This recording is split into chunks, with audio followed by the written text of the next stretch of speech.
नमस्कार, स्वागत है आपका। आप देख रहे हैं हमारा छत्तीसगढ़। मैं हूं आपके साथ अनाया शर्मा। शुरुआत करेंगे खबरों के विस्तार से। बीजेपी प्रदेश अध्यक्ष किरण देव कैबिनेट व प्रभारी मंत्री केदार कश्यप सहित अन्य विधायक किरंदुल पहुंचे और बीजेपी पदाधिकारियों और कार्यकर्ताओं से मुलाकात की। वहीं प्रधानमंत्री नरेंद्र मोदी के कुशल नेतृत्व व जन कल्याणकारी योजनाओं से प्रभावित होकर कांग्रेस की जिला महामंत्री तपन दास, कोडेनार सरपंच मीना मंडावी समेत 200 कांग्रेसी कार्यकर्ताओं ने बीजेपी में प्रवेश किया।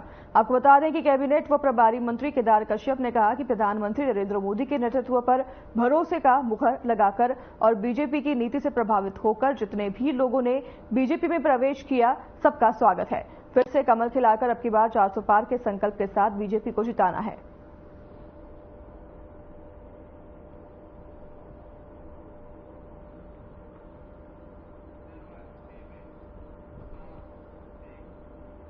लोकसभा चुनाव को लेकर राजनीतिक सरगर्मियां तेज हो गई हैं। राजनीतिक पार्टियां चुनावी तैयारियों में जुट गई है। इसी को लेकर मुंगेली में मेरा वोट मेरा अधिकार थीम पर मानव श्रृंखला बनाकर 100% मतदान का संदेश दिया गया, जिसमें कलेक्टर और जिला निर्वाचन अधिकारी ने मतदान की अहमियत को बताया है।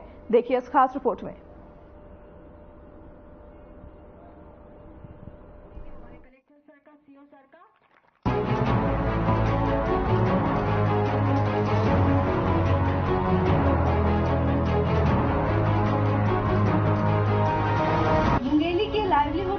जमपुर में मेरा वोट मेरा अधिकार थीम पर मतदाता जागरूकता कार्यक्रम आयोजित किया गया। स्वीप के तहत इस कार्यक्रम में मानव श्रृंखला बनाकर 100% मतदान, मुंगेली जिले का अभिमान का संदेश दिया गया। कार्यक्रम में स्वीप वैन के माध्यम से मतदाता जागरूकता गीत, तख्ती में लिखे स्लोगन के माध्यम से 7 मई को लोकतंत्र के महापर्व में 100% मतदान में सहभागिता के लिए मतदाताओं को जागरूक किया गया। इस दौरान युवाओं ने गोल सर्कल बनाकर क्लॉकवाइज घूमकर मेरा वोट मेरा अधिकार, लोकतंत्र में हिस्सेदारी हर नागरिक की जिम्मेदारी, देश के विकास में दोगुना योगदान, हर हाल में करना मतदान का नारा भी लगाया गया। साथ ही रंगीन गुब्बारा आसमान की ओर छोड़ते हुए मतदाता जागरूकता का संदेश दिया गया। कलेक्टर एवं जिला निर्वाचन अधिकारी राहुल देव ने प्रशिक्षण प्राप्त कर रहे विद्यार्थियों की ओर से मतदाताओं को जागरूक करने के लिए बनाए गए रंगोली और पेंटिंग का अवलोकन किया तथा सराहना की। उन्होंने मेरा वोट मेरी ताकत सेल्फी बूथ में सेल्फी भी खिंचवाई। कार्यक्रम को संबोधित करते हुए कलेक्टर एवं जिला निर्वाचन अधिकारी ने कहा कि लोकसभा निर्वाचन 2024 में जिले से 100% मतदान सुनिश्चित करने के लिए स्वीप टीम की ओर से मतदाताओं को जागरूक करना लगातार प्रयास किया जा रहा है। उन्होंने कहा कि मतदान सबसे महत्वपूर्ण अधिकार है। मतदाता इसकी ताकत को पहचाने और सर चुनाव में भागीदारी सुनिश्चित करे। उन्होंने सोशल मीडिया में मुंगेली डिस्ट्रिक्ट पेज को हैशटैग करते हुए सेल्फी पोस्ट कर लोगों को इस महाअभियान से जुड़ने की अपील की। उन्होंने कहा कि बेस्ट सेल्फी को चयनित कर जिला प्रशासन की ओर से सम्मानित किया जाएगा। कलेक्टर ने युवाओं को बुजुर्ग, दिव्यांग और गर्भवती मतदाताओं को मतदान केंद्र तक पहुंचाने हेतु सहयोग करने के लिए स्वयं सेवक के रूप में कार्य करने के लिए भी प्रोत्साहित किया। उन्होंने मतदान संबंधी जानकारी के लिए कॉल सेंटर का नंबर भी युवाओं को साझा किया। यहाँ पे राजकीय कांग्रेस के प्रांगण में किया गया, जिसमें भारी संख्या में प्रशिक्षणार्थी उपस्थित हुए हैं और एक बहुत ही अच्छा कार्यक्रम हुआ है, जिसका मैसेज ये है कि 7 मई को मुंगेली जिले के सभी लोग जाएं और भारी संख्या में मतदान करें। मैं सभी से ये अपील करता हूँ कि मतदान का जो पर्व है उसको सफल बनाने के लिए भारी संख्या में बाहर निकलें और अभी तक जो जिला मुंगेली में मतदान का जो प्रतिशत रहा है उससे आगे बढ़ के हमको जो है सर्वाधिक मतदान कराना है। इसके लिए पूरा जिला प्रशासन प्रतिबद्ध है और चुनाव आयोग के निर्देश में हम कार्य करेंगे। सर, ये कार्यक्रम जो है पंचायत स्तर तक जाएगा? ये हर गांव, हर गली मोहल्ले तक के स्तर का हमने प्लानिंग कर रखी है और हर पंचायत में एक हम लोगों ने टीम बना रखी है जो पंचायत में मोटिवेशन दे रहे हैं और मतदाता जागरूकता के जो मैसेज उनको फैला रहे हैं। और विकलांगों के लिए मतदान के दिन क्या विशेष है? उस दिन हम लोग अभी प्रयास कर रहे हैं कि उनके अलग क्यू बनाएंगे, अलग ही उनके लिए प्रायोरिटी में उनको एंट्री दिलाएंगे। इसके लिए हम लोग प्रयास कर रहे हैं और ये बहुत जल्दी सिस्टम हम लोग फेस करेंगे। कलेक्टर साहब ने लॉलीवुड कॉलेज में वोटों के बारे में कैसे निगरानी की जाती है, कैसे लोगों को क्या सुविधा है, उसके बारे में बताया है। आपका आज का बताए हैं, बहुत अच्छा लगा और मैं पहली बार वोट दूंगी, अपना सरकार खुद चुनूंगी, मेरे को बहुत अच्छा लगा। जी, यदि नहीं जाते हैं लोग तो इसका कितना नुकसान होगा, क्या फायदे होंगे, क्या होगा? फायदे अपना खुद सरकार खुद बनाएंगे और क्या बोलते हैं हम खुद चुनेंगे अपना सरकार। बिल्कुल अपना बहुमूल्य वोट देना ही है। हाँ। हम और जानकारी रखते हैं। मुझे यहाँ पर आकर बहुत अच्छा लगा कि यहाँ की व्यवस्था बहुत अच्छा थी। हम मतदाता जागरूकता अभियान के अनुसार यहाँ चलाए गए ताकि लोग अपने पसंद की सरकार चुनकर अपना राज्य मतलब अपना विकास स्वयं कर सके ताकि जनता का भी कल्याण हो और देश का भी विकास हो सके। मुंगेली जिले के लिए 100% डॉक्टर साहब ने कहा है। आप क्या घर में आपके आम होगा? हाँ। कैसे चलेगा? मैं बोलूँगी कि अपने ही पसंद की सरकार चुने, किसी भी लालच या लोभ में आकर दूसरे की बताए हुए बातों पर ना आए और अपने ही पसंद की सरकार चुने जिससे देश का भी विकास होगा और अपना भी विकास कर सकेगा। कलेक्टर ने स्वीप के तहत आयोजित कार्यक्रम की सराहना की और पूरी टीम को बधाई देते हुए उम्मीद जताई कि 100% मतदान मुंगेली जिले का अभिमान का संकल्प सभी की सहभागिता से अवश्य पूरा होगा। कलेक्टर ने उपस्थित मतदाताओं को 7 मई को मतदान केंद्र पहुंचकर मतदान करने मतदाता जागरूकता शपथ दिलाई। उन्होंने यूथ आइकॉन के रूप में 3 युवाओं और रंगोली प्रतियोगिता, ड्राइंग, पेंटिंग, मेहंदी प्रतियोगिता में उत्कृष्ट प्रदर्शन करने वाले प्रतिभागियों को प्रशस्ति पत्र तथा नवीन मतदाताओं को मतदाता जागरूकता डायरी प्रदान कर सम्मानित किया। चुनाव को लेकर मुंगेली में राजनीतिक सरगर्मियां तेज हो गई हैं। इसको लेकर प्रशासन भी सख्ती से काम कर रही है।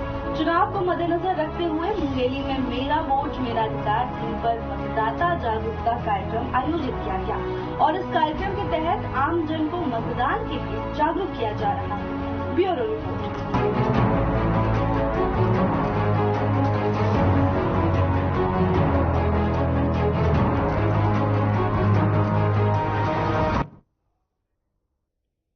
तो आगे बढ़ेंगे खबरों में। सुकमा जिला में पहली बार OCCA का सबसे बड़ा प्राइवेट केंद्र बना है। बता दें कि ये सुकमा जिला में सभी विद्यार्थियों को सहायता दे रहा है। ये केंद्र शिक्षा के क्षेत्र में बेहतर साबित होगा और छात्र भी इसका लाभ सही से लेंगे। देखिए इस खास रिपोर्ट में।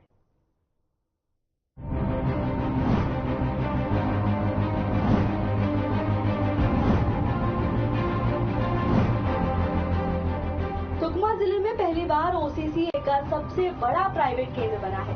बता दें कि ये पहल जिले में सभी विद्यार्थियों को सहायता दे रहा है। ये केंद्र शिक्षा के क्षेत्र में बेहतर साबित होगा और छात्र भी इसका लाभ सही से लेंगे।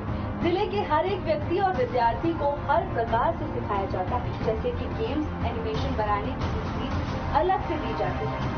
सबसे कम फीस में यहाँ कंप्यूटर छात्रों को प्रोवाइड कर रहे हैं, जिससे विद्यार्थियों को हर प्रकार की सहायता मिलती है। अगर विद्यार्थी किसी कारण से पढ़ने नहीं आ पाता है तो एक दिन लेट होने से उन बच्चों को फिर से पढ़ाया जाता है। वहीं नक्सल एरिया प्रभावित क्षेत्र के विद्यार्थियों को भी सबसे बेस्ट क्वालिटी केंद्र की सुविधा देंगे, जिसके तहत उस विद्यार्थी की नौकरी भी लग चुकी है और कुछ प्राइवेट बिजनेस भी कर रहे हैं। इसके साथ ही कुछ ने तो खुद का कंप्यूटर सेंटर भी खोला हुआ है, जिसने बेरोजगारी को कम करने में सहायता की, जिसकी वजह से युवा दुनिया को देख पा रहे हैं। इसका उद्देश्य यही है कि आज के विद्यार्थी डिजिटल की ओर आगे बढ़ते रहें। ये पास आउट हो गए हैं। हाँ, ये पास आउट हो गए हैं। ये हमारे बहुत पहले के स्टूडेंट थे। ये पास आउट हो गए हैं। पास आउट होने के बाद हमने इनको जॉब में रखा। ये एक बहुत अच्छे स्टूडेंट में से हैं और उसके बाद हमने इनको एक फैकल्टी बेस पे रखा और फैकल्टी की बेस पे भी ये बहुत अच्छा अपना परफॉर्मेंस दिए। आज ये इनका खुद का CSC सेंटर खोले इन लोगों ने। सेंटर खोले आप? खुद का CSC सेंटर खोला है। कहाँ पर? छिंदड़ में।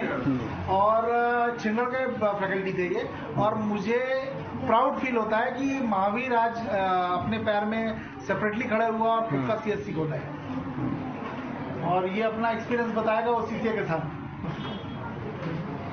सबसे पहले तो मैं OCCA को धन्यवाद देना चाहता हूँ। मैं इसी OCCA संस्था से डिप्लोमा किया, फिर उसके बाद करीब 3 साल इसी संस्था में काम किया। फिर उसके बाद मैं अभी अपना CSC संस्था चला रहा हूँ, वो चंडीगढ़ में है। आपके क्लास में कैसा सुविधा था? सुविधा तो ठीक ठाक था। अभी यहाँ पे और ज़्यादा अपडेटेड है, तो मैं वही देखने के लिए आया हूँ। वही देखने आए हो? वहाँ कितने स्टूडेंट हैं? वहाँ अभी अभी तो मैं वहाँ से निकल गए हैं, अभी नया खुद का खोल लिए। हमारे पास वहाँ पर लमसम 100-150 बच्चे हैं। फिलहाल इससे ये साबित हो गया है कि युवा पीढ़ी अब शिक्षा की ओर अग्रसर होगी। वहीं इसकी वजह से आज के विद्यार्थी डिजिटल की ओर आगे बढ़ रहे हैं। Bureau report.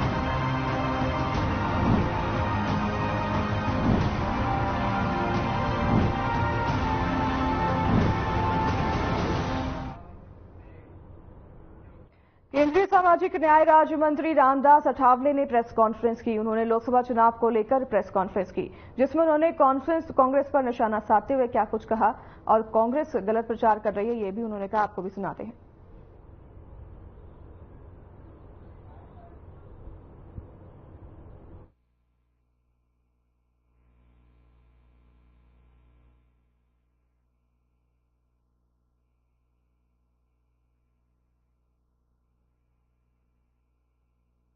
प्रदेश में भी एग्जिट रिपोर्ट आ रहे थे कि भाई वहां भी बीजेपी आएगी नहीं,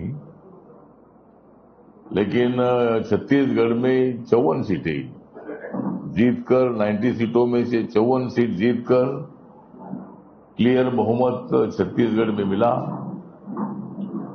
और भूपेश बघेल जी को बहुत बड़ा धक्का देने का काम यहां की जनता ने किया है। जहां जहां भ्रष्टाचार होता है उसको उखाड़ फेंकने की भूमिका नरेंद्र मोदी जी की है। कमाना है तो कमाओ, लेकिन कमाते वक्त तो थोड़ा अच्छा जमाओ। इतना मत कमाओ, और कमाना है तो उसके पेपर रखो, क्या कर रहे हैं, कितना कमाया है। मोदी सरकार कोई बिजनेस के लिए विरोध नहीं करती है। मोदी सरकार कोई इंडस्ट्री लगाने के लिए विरोध नहीं करती है, लेकिन उसका हिसाब किताब ठीक रखना चाहिए। हिसाब किताब ठीक नहीं रखेगा तो वहां ईडी जाती है और उसकी इंक्वायरी होती है, फिर वो लोग जेल में जाते हैं। नरेंद्र मोदी जी किसी को जेल में नहीं डालते हैं। नरेंद्र मोदी जी एक बहुत ही ताकतवर नेता है और उनको हराने के लिए इंडिया की आघाड़ी जो है, इंडिया की आघाड़ी एकजुट होकर 28 पार्टियां नरेंद्र मोदी जी का विरोध कर रही है। मेरी पार्टी जो Republican party of India party है, डॉक्टर बाबा साहब आम्बेडकर जी की विचारधारा की मेरी पार्टी है। 12 साल से 2012 से बीएमसी इलेक्शन जो मुंबई में हुआ था, तब से रिपब्लिकन पार्टी बीजेपी के साथ है। और ये जो इंडिया आघाड़ी वाले, कांग्रेस वाले बहुत बड़ा गलत प्रचार कर रहे हैं। भाई लोकतंत्र धोखे में है। लोकतंत्र धोखे में नहीं है, कांग्रेस पार्टी धोखे में है, तुम्हारी इंडिया आघाड़ी धोखे में है। और इसीलिए कोई लोकतंत्र को बिल्कुल खतरा नहीं है। 10 तारीख को आदरणीय नरेंद्र मोदी जी नागपुर आए थे, महाराष्ट्र में। उन्होंने संविधान बदलने की भूमिका रखने वाले कांग्रेस को चैलेंज देकर बताया है कि भाई हम संविधान बदलने का विषय नहीं है, हम संविधान मजबूत कर रहे हैं। जम्मू कश्मीर से 370 आर्टिकल हटाकर वहां भारत का संविधान लागू हुआ। पहले जम्मू कश्मीर में ये संविधान नहीं लगता था, वहां तिरंगा झंडा नहीं लगता था, लेकिन 370 आर्टिकल हटाने के बाद वहां तिरंगा झंडा लहर रहा है।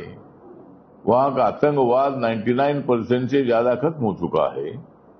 आर्मी को पूरे अधिकार मिल गए हैं, पहले आर्मी को कोई अधिकार नहीं थे और आतंकवाद करने वालों को बहुत बड़ा मौका मिलता था। लेकिन अभी आर्मी के हाथ में अधिकार आने के बाद वहां पूरी शांति है। वहां दुनिया भर के टूरिस्ट श्रीनगर में, कश्मीर में जा रहे हैं। देश के टूरिस्ट भी कश्मीर में जा रहे हैं, उनको भी डर लगता नहीं है। तो 370 आर्टिकल से पूरे देश का संबंध था। जम्मू कश्मीर को भारत से जोड़ने का विषय था और वो पूरा जोड़ने का काम नरेंद्र मोदी जी ने किया है। नरेंद्र मोदी जी ने देश के 51 करोड़ लोगों के अकाउंट बैंक में खुलवाने का मौका दे दिया है। नरेंद्र मोदी जी ने मुद्रा योजना के माध्यम से 46 करोड़ लोगों को लोन 50,000 से लेकर 10 लाख तक का मिला है। गैस सिलेंडर की उज्ज्वला योजना है, उसका 10 लाख से ज्यादा महिलाओं को फायदा हुआ है। 4 करोड़ से ज्यादा लोगों को प्रधानमंत्री आवास योजना का मकान शौचालय के साथ मिला है। 4 करोड़ से ज्यादा लोगों को आयुष्मान भारत योजना, जो मेडिकल ट्रीटमेंट के लिए पैसा देती है सरकार, कम से कम 4 करोड़ से ज्यादा लोगों को उसका फायदा हुआ है। किसानों के लिए बहुत सारा फायदा हुआ है। वैसे कई निर्णय जो है, 10% आरक्षण इकोनॉमिकली वीकर सेक्शन को देने का निर्णय हो, उसके साथ साथ डॉक्टर बाबा साहब अम्बेडकर जी के मेमोरियल के काम पूरे करने का काम मोदी जी के कार्यकाल में हुआ। कांग्रेस के कार्यकाल में बिल्कुल बाबा साहब के मेमोरियल को उन्होंने हाथ नहीं लगाया। और 26 अली पोरोड का मेमोरियल हो, डॉक्टर अम्बेडकर इंटरनेशनल सेंटर हो, महू का बाबा साहब की जन्मस्थली हो, या मुंबई में दादर में हिंदू मिल की जगह 3,600 करोड़ की थी, वो जमीन बाबा साहब के मेमोरियल के लिए दी और अभी वहां काम चल रहा है। 450, 350 फीट का स्टैचू और 100 फीट का फाउंडेशन, ऐसा 450 फीट का बाबा साहब का स्टैचू दादर में चैत्य भूमि के बाजू में खड़ा होगा। एक काम मोदी जी के कार्यकाल में हुआ है। कम से कम 1100-1200 करोड़ रुपए उसमें खर्चा होगा और ये संविधान बदला जाएगा, इसी तरह की बात ये करते हैं। लेकिन इमरजेंसी लागू करके इन लोगों ने संविधान की धज्जियां उड़ाई थी। इन लोगों ने उसके कार्यकाल में कम से कम 80 अमेंडमेंट इन लोगों ने इनके कार्यकाल में हुए थे। मुझे लगता है कि संविधान बदलने की भाषा ये जो लोग करते हैं, संविधान बदला नहीं जाएगा। राहुल गांधी जी को मेरा सवाल है कि आप भारत जोड़ो यात्रा निकाल रहे हैं, लेकिन बात तो भारत तोड़ो की करते हैं। भारत जोड़ने का तो सवाल रह गया बाजू में, लेकिन भारत को तोड़ना कैसा है? दलित मुसलमानों को भड़काकर मेन स्ट्रीम से उनको अलग करने की भूमिका आप रखते हैं, अच्छी बात नहीं है। राजनीति में अगर तुमको सत्ता मिलती है तो तुम सत्ता में रहो। जनता अगर तुम्हारे साथ 70 साल तक थी, अभी 10 साल से नरेंद्र मोदी जी के साथ जनता है, और जब तक हमारी एनडीए स्ट्रांग है, नरेंद्र मोदी जी स्ट्रांग है, तब तक तुमको सत्ता मिलने वाली नहीं है। राहुल गांधी को प्रधानमंत्री बनने का बिल्कुल मौका मिलेगा नहीं। वो कितनी भी कोशिश करे, वह प्रधानमंत्री के दावेदार हर पार्टी में है। ममता बनर्जी उसके लिए तैयार है, बाकी के लोग भी, मतलब हर एक पार्टी के लोग तैयार। अरविंद केजरीवाल जी मुख्यमंत्री पद के लिए तैयार है, प्रधानमंत्री पद के लिए तैयार है। लेकिन आजकल अरविंद केजरीवाल जी अंदर है, बाहर कब आएंगे मालूम नहीं है। तो मतलब वो दारू घोटाले के केस में अंदर गए हैं, तो हमें कोई मुख्यमंत्रियों को अंदर डालने का हमारा विषय नहीं है, ये विषय ईडी का विषय है। इसीलिए मतलब 10 सालों में जो काम हुए हैं उसके लिए हम जनता के सामने मतलब हम आ रहे हैं। और आज मैं यहाँ रायपुर में छत्तीसगढ़ की राजधानी में आया हूँ। मेरी party Republican party of India पूरी 11 सीटों पर यहाँ भारतीय जनता पार्टी का सपोर्ट कर रही है। और इस वक्त लास्ट टाइम तो 11 में से 9 सीटें बीजेपी की थी, अभी 11 सीटें चुनकर लाने का संकल्प हमारा है। महाराष्ट्र में हमारी 42 सीटें थी पहले, अभी 48 सीटें लाने का हमारा संकल्प है। हमारी जो महायुति है वहाँ, उस महायुति के साथ रिपब्लिकन पार्टी ऑफ इंडिया भी है, तो वहाँ 48 में से 48 सीटें जीतने का हमारा संकल्प है। उसके लिए हमारी कोशिश जारी है। और देश भर में मोदी जी का है नारा, करना है हमें। मोदी जी का नारा है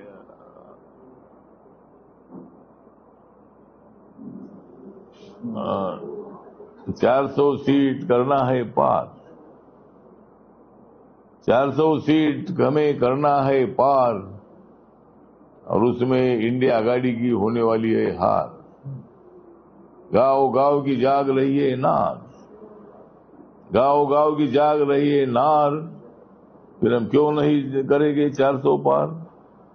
तो 400 पार सीटें करने का हमारा संकल्प है। अभी हमारी 303 सीटें बीजेपी की है और एनडीए की 351 सीटें है। तो 400 सीटें अभी जितना हमारे लिए कोई मुश्किल नहीं है। 50 सीटें, यहाँ 2 सीट बढ़ेगी।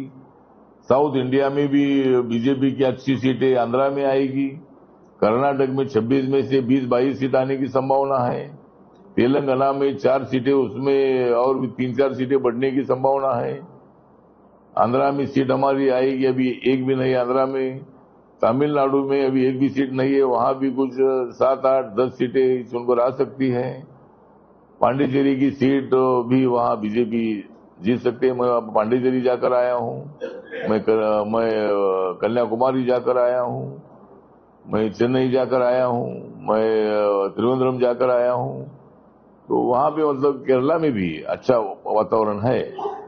तो साउथ इंडिया में भी हमारी सीटें बढ़ेगी और इस वक्त तक ये घोषणा हमारी है 400 पार, और मोदी जी तीसरी बार प्रधानमंत्री बनेंगे। तो 2029 में हमारा नारा होगा, हम करेंगे 500 पार। लेकिन उसके बाद हम 600 पार नारा नहीं देंगे, मतलब इतनी सीटें नहीं है। तो 500 पार का नारा जब हमें और भी 5 साल काम करेगी, हमारी इकोनॉमी 5 नंबर पर अभी है, हम 3 नंबर पर आएगी। बाद में मौका मिलेगा तो 2 नंबर पर आएगी। तो ये मौका जनता के हाथ में होता है। जनता हमारे साथ है। जितनी गालियां दी है ना उतनी गालियां दे दो। मोदी जी गालियां खाने के लिए मशहूर है मतलब वो आप गालियां इतनी दे रहे हैं। मोदी जी नीच है, मोदी जी ये है, मोदी जी वो है। तो ये इसी तरह की जो बयानबाजी करते हैं, ये अच्छी बात नहीं है। और एक जो यहाँ के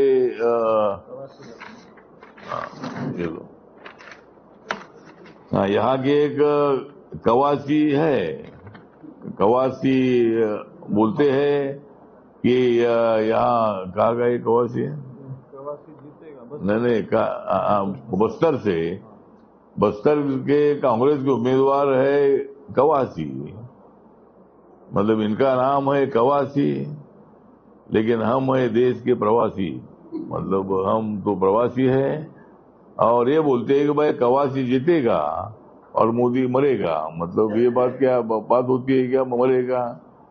मतलब मोदी इतने जल्दी मरने वाला नहीं है। मतलब तुम कितनी भी कोशिश करो, लेकिन मोदी जी को मारने वाले खुद मर जाएंगे, लेकिन उन्होंने भी नहीं मरना चाहिए जल्दी।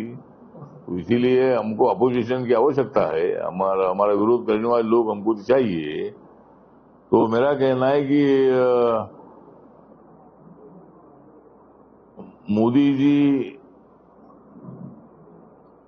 मोदी साहब जल्दी नहीं मरेगा, मोदी साहब जल्दी नहीं मरेगा, लेकिन कांग्रेस वाला जल्दी हारेगा।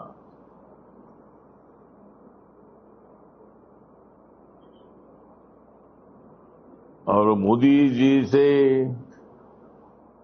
इंडिया आघाड़ी वाला डरेगा।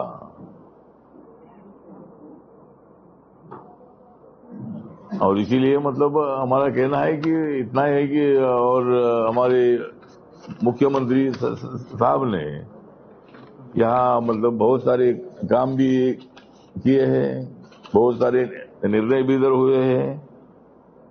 यहाँ एक